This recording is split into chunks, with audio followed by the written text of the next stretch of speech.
அப்புறம் சொல்லியிருக்கு, தண்ணீர் நிறைந்த தேவ நதியினால் அதை மிகவும் செழிப்பாக்குகிறீர். With river of God which is full of water. தண்ணீர் நிறைந்த தேவ நதியினால் அதை மிகவும் செழிப்பாக்குகிறீர். தேவ நதி தண்ணீர் நிறைஞ்சிருக்குது. அதில் என்றைக்குமே தட்டுப்பாடு ஏற்படுறது கிடையாது. இந்த உலகத்தில் எதையாவது நம்பிக்கிட்டு இருந்தோம்னா அந்த நதி வற்றி போயிடும். வற்றி போகிற நதிகள் உலகத்தில் ஏராளம். நம்ம எதையாவது ஒன்று நம்பிக்கிட்டு இருக்கும்போது அது வாய்க்காமல் போயிடுது. இந்த உலகத்தில் அது மேலேயும் இது மேலே நம்ம நம்பிக்கை வச்சு அதை நம்பிக்கிட்டு இருந்தோம்னா கடைசியில் அது தோல்வி அடையும் போது என்ன பண்ண போகிறோம்? அது இழுத்து மூடும்போது நம்ம என்ன பண்ண போகிறோம்?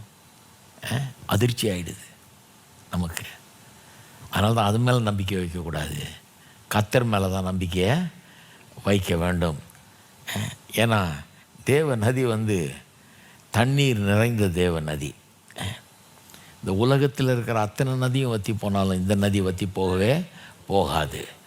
எப்பேற்பட்ட செட்பேக்ஸ் ஏற்பட்டாலும், எத்தனை எக்கனாமிக் செட்பேக்ஸ் ஏற்பட்டாலும், பொருளாதாரத்தில் எப்பேற்பட்ட தொய்வுகள் ஏற்பட்டாலும், உலகத்தில் கர்த்தர் நம்முடைய தேவைகளை சந்திக்கிறதுல வல்லவராக இருக்கிறார். வல்லமை உள்ளவர் அவர். அதான் அப்படி சொல்லியிருக்குது இல்லையா? சமுத்திரத்தின் மும்முரத்தை, அவருடைய அலைகளின் இறைச்சலையும் ஜனங்களின் அமளியையும் அமர்த்துகிறவர். வல்லமை உள்ளவர் அவர். Powerful God. ஆகவே எல்லாம் தோல்வி அடைஞ்சாலும், எல்லாத்துலேயும் குறைவு ஏற்பட்டாலும் நமக்கு குறைவு ஏற்படாதபடி பார்த்து கொள்ளுகிறார் அவர்.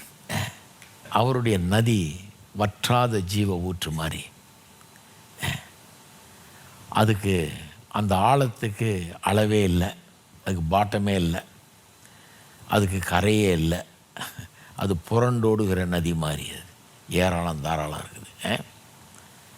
எல்லாம் கெட்டு போகுது, எல்லாம் குறைஞ்சி போகுது, எல்லாம் வற்றி போகுது. ஆனால் இது வற்றி போகவே போகாது. யோவான் 1:16 சொல்லுது, அப்படி பரிபூர்ணத்தினால் நாம் கிருபையின் மேல் கிருபையை பெற்றோம்னு சொல்கிறார். Of his fullness have we all received grace for grace அப்படிங்கிறார். அது என்ன? The river of God is full of வாட்டர்னு சொல்கிற மாதிரி தான் அது. தேவ நதி தண்ணினால் நிறைந்திருக்கிறதுன்னு சொல்கிறதும் அதுவும் ஒன்று தான். அவருடைய பரிபூர்ணத்தினால் கிருபையின் மேல் கிருபை பெற்றோம். நான் சொல்கிறேன், அவருடைய கிருபை வற்றாத ஜீவ நதி மாதிரி.